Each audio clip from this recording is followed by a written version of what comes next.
Małgorzata Pośpiech's new book, Fog over the River Styx, opens with a description of a storm over Kujesy Inland in Nunavut, the northernmost Canadian province. That's how far the narrator, a Polish writer living in New York, has ventured this time. As always, her travels are attempts to escape nightmares, a vague anxiety, and persistent unanswered questions. And, as always, they end with a return to the starting point, to blurred images from the past, an attempt to reconstruct a child's consciousness through the effort of an adult memory, a search for a state of innocence that perhaps never truly existed. To free myself from everything that came before, says the narrator of the novel. This is one of the places I chose, a place of transformation, of liberation, a deadly trap. I'm here alone. They are not here. They left long ago. Sometimes they return in dreams. They are silent. Pośpiech's previous book, Ariadne's Labyrinth, published in 2017, seemed to close the cycle began with The Small Town, 2014, and continued in The Seventh Circle, 2016, and later Ariadne's Labyrinth. The cycle revolved around the fate of the author's father, Edmund Pośpiech, a young Home Army soldier who, after the war, briefly worked for the security office in Kępno in western Poland, and then joined an anti-communist underground organization. Arrested as a result of a colleague's betrayal, he endured the hell of interrogations and several years of harsh imprisonment. Psychologically broken, pushed to the margins, surrounded by the family's conspiracy of silence, he died in circumstances suggesting revenge by the organs of security. He was an ambiguous, disturbing presence in the author's life. The book ended with the hard-won rehabilitation of her father and something resembling the narrator's inner liberation. And yet here we have the fourth part. The mysterious they return, finding the narrator even on a cold Canadian island. They continue to demand something of her, continue trying to influence her life. They are the generations of the war and Stalinism, witnesses and participants in events unimaginable to us, the post-war generations. They are victims and oppressors, and sometimes victims and oppressors at once. They are our parents, relatives, educators, and teachers, people who surrounded us with protective care, yet also separated themselves from us by a barrier of understatement and silence. Like Pośpiech's earlier books, Fog over the River Styx has a documentary core based almost entirely on official reports, letters, and police files. Yet this impersonal narrative is intertwined with a web of seemingly incidental, unrelated events, memories, dreams, and fantasies of the narrator and her literary alter ego, her faithful double, Nora. Some of these visions are extraordinarily beautiful and poetic, though almost always tinged with disappointment and sadness. The brutally objective account of the book's central events collides with the play of the unconscious, at times searching for hidden connections and meanings, and at times seeming to flee from them. Almost all the characters are the author's invention, although they are presented against the background of real events that took place in Poland between 1945 and 2010, we read in the publisher's note. This ambivalence must be respected. That is why I prefer to call the first-person voice in the book simply the narrator. It is also better not to cite the surname of the protagonist of the book's documentary layer, even though his case is well known and has been described in historical literature. In the book, he appears as the professor, a respected lecturer at the University of Wrocław, an outstanding humanist, a literary and film scholar, a genuine authority in his field, author of numerous publications, a devoted teacher, and attentive, kindly supervisor of young academics. Not particularly warm in personal contacts, but inspiring trust and liked by colleagues and students alike. He was also a long-standing, conscientious, secret collaborator of the third department of the Security Office, responsible for ideology, culture, and science. He was using the code name Konrad. The professor was also the narrator's teacher and mentor. She attended his lectures and seminars, wrote her master's thesis, and later her doctoral dissertation under his supervision. She spent about 12 years under his guidance, formative years in a young person's life. Later, after moving to America, she received brief but kind greetings from him, which restored a sense of continuity in her fragmented life. She owed him a lot, in quite a significant way, which I now want to diminish. He influenced my life. And it is very sad to think about his double life and to see it through the eyes of security service officers, writes the narrator.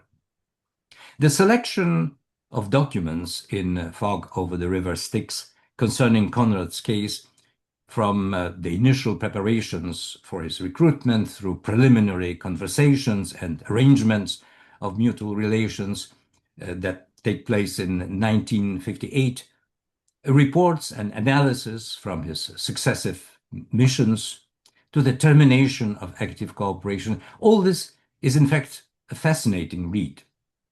It reveals the techniques of the services, months of planned observation, professional discussions about the best ways to entangle the subject, careful verification of his report. Someone in his immediate circle was likely informing on him in turn, and assessments of the benefits of his cooperation.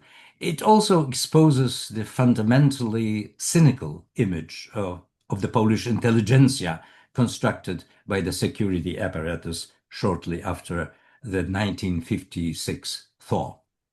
With considerable psychological insight, one supervisor instructs his subordinates not to press too early for information about the professor's colleagues and perhaps friends, so that he does not feel they are turning him into a common informer. The professor is vain, convinced of his intellectual superiority. He should feel like an important and respected partner, someone we might today call a consultant.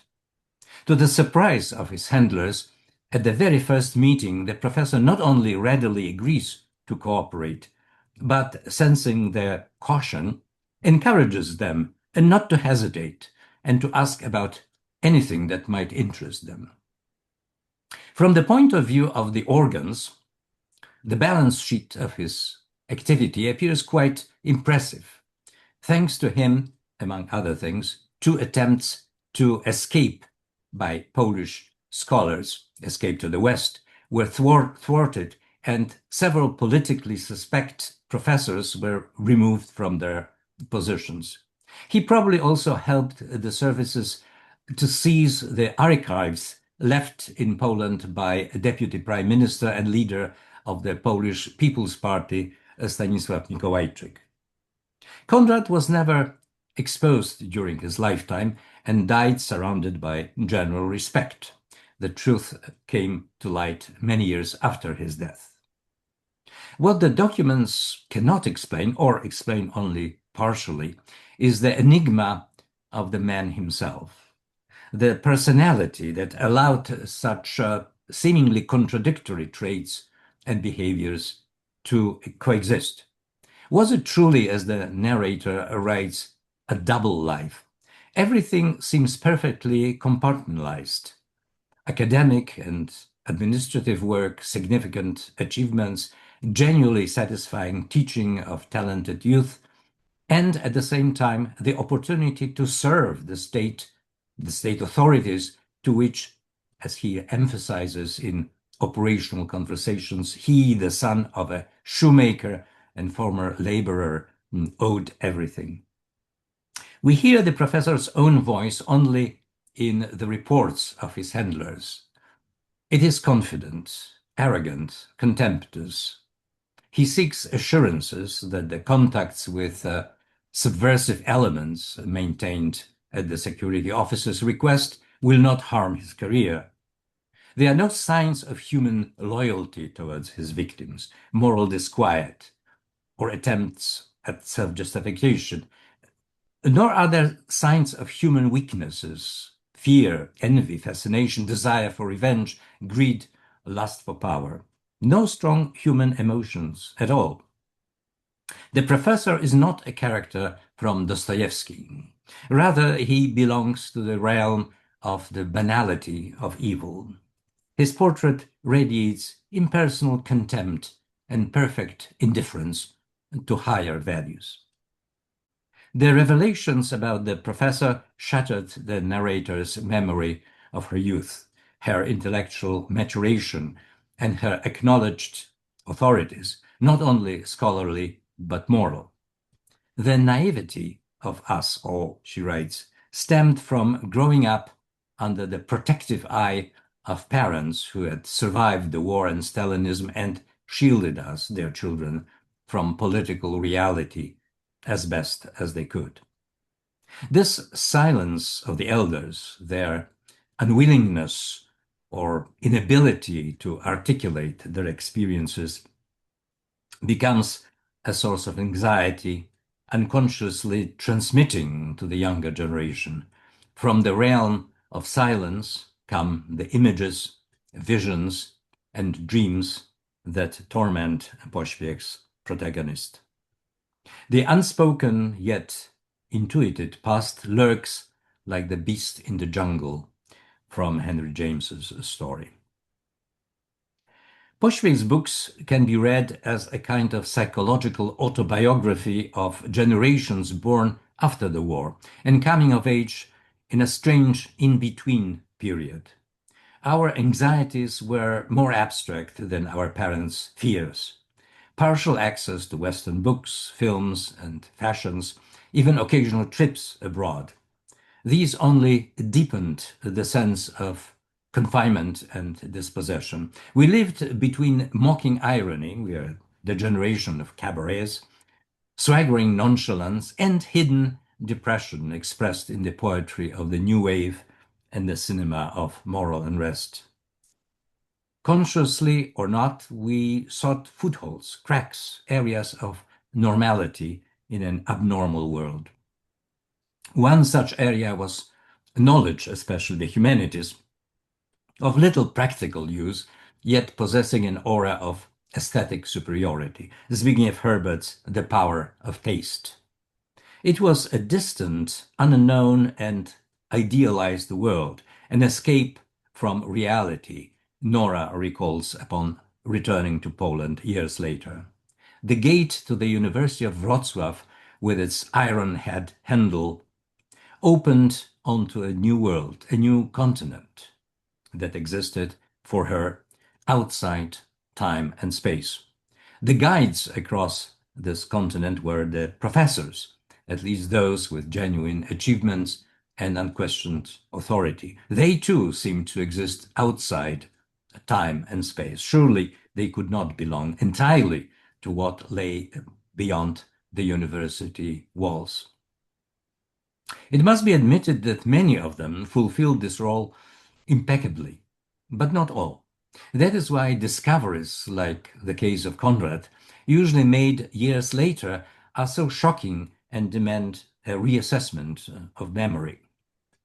Were we naive, as the narrator believes? Those of us who remember 1968 considered ourselves politically seasoned. We learned recent history from smuggled émigré journals, yet we felt we were already living in a completely different world with different dilemmas. We were reluctant to probe the past of our own families, older colleagues, and new idols. Their experiences and fears were baggage from which one had to free oneself. Yet that past was part of the continuum of which we were temporarily inhabitants. Pośpiech's books remind us that what we do not remember, what happened before we were born, can also be part of our biography. We were a generation of travelers, above all in reading and imagination, though sometimes in reality as well. Our journeys, emigrations, and returns had a very different flavor from the peregrinations of today's fortunate globalists, like Sarsha, who in Pośpiech's books tries rather unsuccessfully to read the life of a Polish writer from New York, who is the subject of her master's thesis. The sensed presence of a vast, immeasurable world was a promise that, as the narrator of Fog over the River Styx says, life would be better, larger, different, happy. Yet there was always tension between memory and the future, between what lay behind us and what the narrator calls flight into the unknown. This tension is one of the main motives of Pośpiech's books, structured around the opposition between two recurring reference points, the small town, Kępno, and the city, New York. The small town is the past, a memory, unyielding, relentless, continually attacking with its riddles and unsettled accounts. New York is the condensation of the present, exile and refuge, a place both threatening and hospitable, paradoxically soothing in its noise, intensity, and diversity. It is magnificently portrayed as a stone colossus that from afar appears a mirage and up close dissolves into a series of detached images, impressions, sensations. In Fog over the River Styx, New York also appears as a magical space where portals suddenly open back to the small town, such as a knick-knack shop in the now fashionable meatpacking district, where the narrator discovers the scent and touch of home in an old wardrobe put out for sale. Fragments of the small town repeatedly infiltrate the gigantic organism of the city, which perhaps itself was born out of such immigrant visions. Not by chance, the book invokes Cavafy's poem The City, in which the hometown follows the anonymous traveler, reminding him that he will find nowhere a new land or another sea. Walking the streets of New York, one cannot escape the feeling that behind almost every passerby there trails some distant city or small town. Pośpiech's books are full of such unexpected returns. At the beginning of Fog over the River Styx, a storm over the Kujacy inland in Canada transforms into a storm eagerly watched above the tops of walnut, apple, cherry trees by a girl in a pink cape, little Nora, playing in front of her grandmother's country cottage. But the book's ending also speaks of the illusory nature of returns. The adult Nora's journey to the same cottage ends unexpectedly in a sense of emptiness. The cottage is gone, there is a field overgrown with bushes. The familiar trees glimpsed from afar have gone wild. The nearby river becomes the River Styx, the sacred but poisonous boundary between the world of the living and of the dead. Fog rises above the water. Is that all? Have we reached the end of memory? I'm not sure. In Pośpiech's books, time flows in many different directions at once.